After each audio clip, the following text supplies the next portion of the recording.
Hello, everybody. Welcome once again. Thank you for watching. This is the American Doofus Show. Don't be a doofus.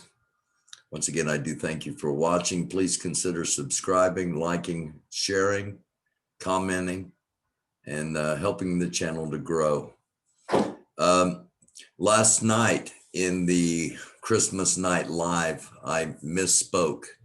I was a doofus, not intentionally, not for humor.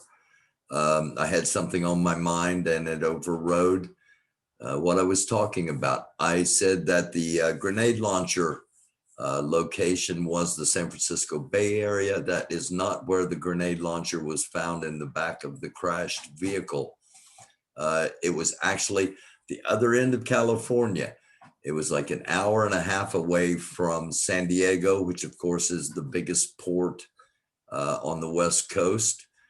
It was 2 to 3 hours away from Las Vegas, including the Hoover Dam, and but it was at the same time in the same time frame as the vehicle was being parked in Nashville. So the latest on Nashville, there are reports that they're pretty certain they knew where that RV was parked before it was moved to the front of the AT&T building. Therefore, they're pretty sure they might know who is responsible for this. But at this time, no official information has been shared, and we will keep track of that. Again, my personal opinion on that we talked about I talked about last night. I think this was not military based. This was not an act of senseless murder. There was a warning.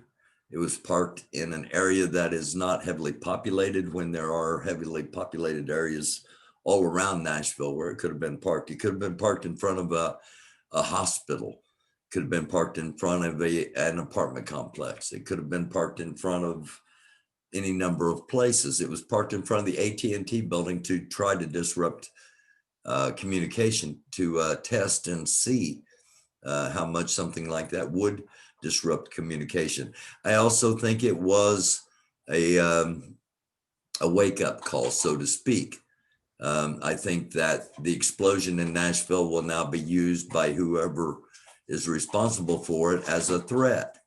I think it will be, if you've seen what we did in Nashville. Now, if you want us to do something on a much, much larger scale, then you just keep not giving us what we want.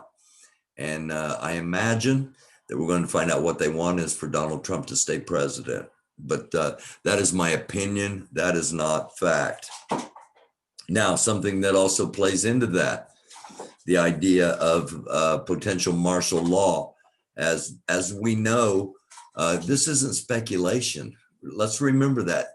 Donald Trump and people have discussed this inside the White House, the idea of martial law, the idea of bringing the military out to control all of the United States citizens. Martial law.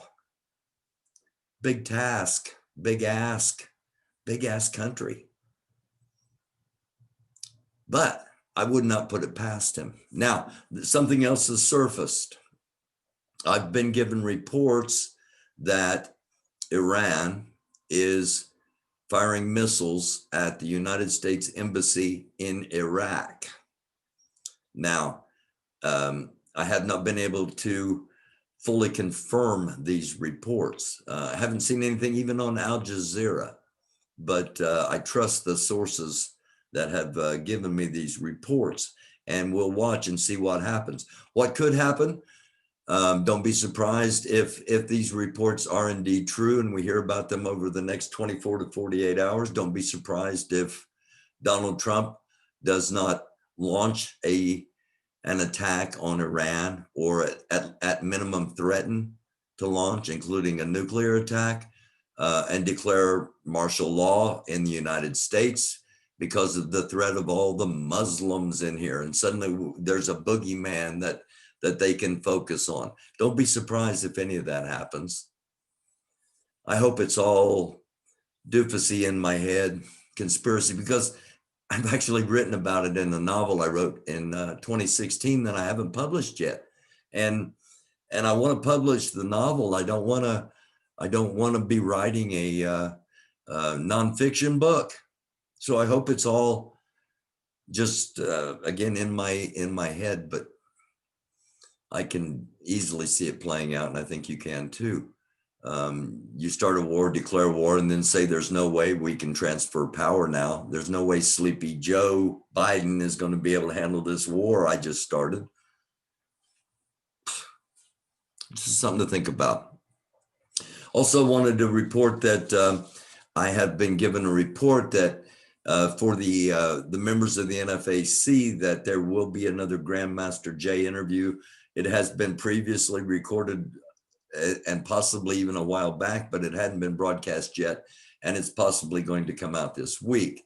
That's important to the members of the NFAC because they need to hear his voice. So as long as it's done legally and ethically and all of that kind of stuff, which I believe he's been doing up until this point and will continue to do because he's a smart guy. We know that. Now, a story that has that happened a couple of days ago that I apologize that I was not aware of or on top of, and I need somebody in Columbus, Ohio now. If you know somebody in Columbus, Ohio, call them, show them a couple episodes, and say email this guy because things are happening in Columbus, Ohio. We were one of the first to break the story of Casey Godson Jr., the young man that was shot entering his own residence, going through a kitchen, going into his kitchen from outside, shot multiple times while carrying 3 Subway sandwiches by SWAT members, by a SWAT member. And that case, of course, is pending and under investigation. And that case, initially they said it was a justified shooting, and now they are not so sure it was a justified shooting. Well, there's another name to add to the list from Columbus, Ohio. Let's just go to the video and I'll talk about it in just a minute.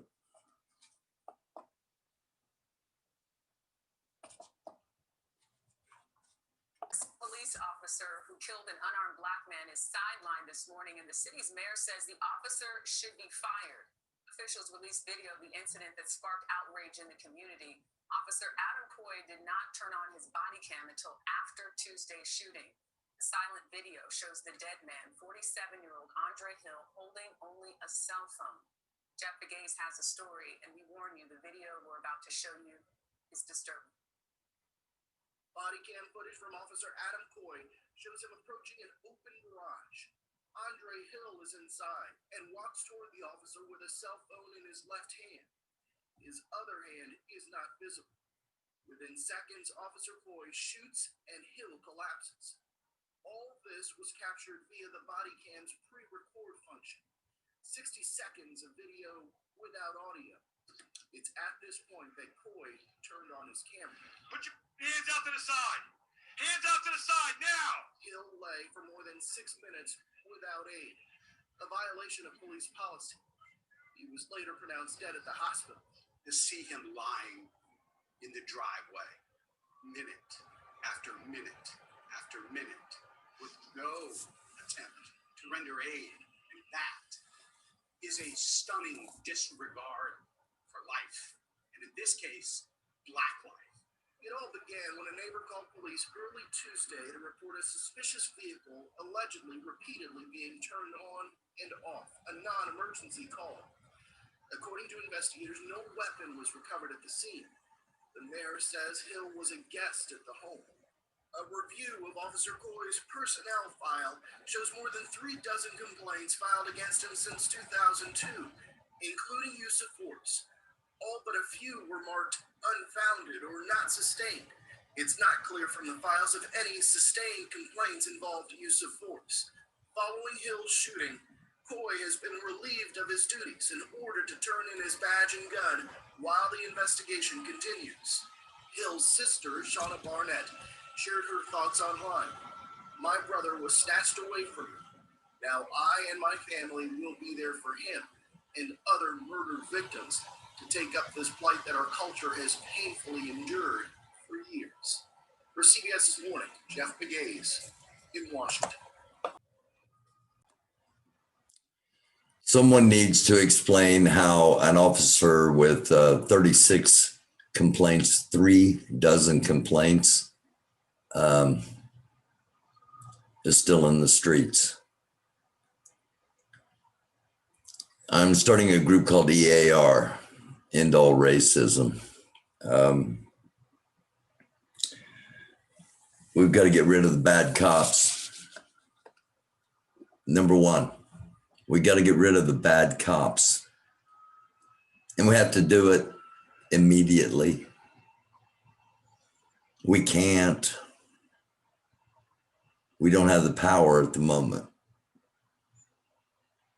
Speaking of power, how's come this country does everything in its power to destroy every union that represents an auto worker or an electrician or a plumber or a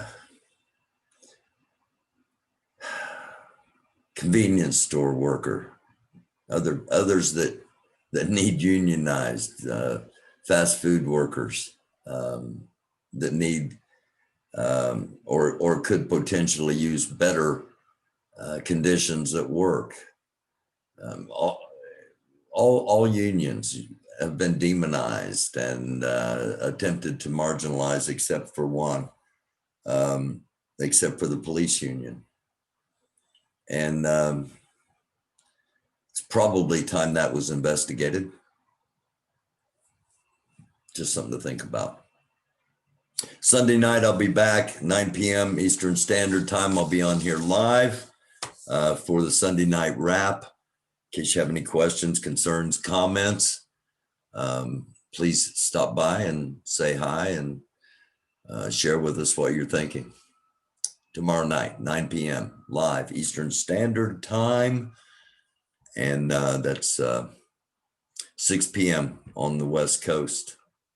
And thank you all. Thank you all for watching. Bless you all. Wish nothing but peace, love, and understanding upon our country. I believe we sure could need it. God bless each and every one of you. And try to stay strong and by all means in these times, stay alive. Don't be a doofus.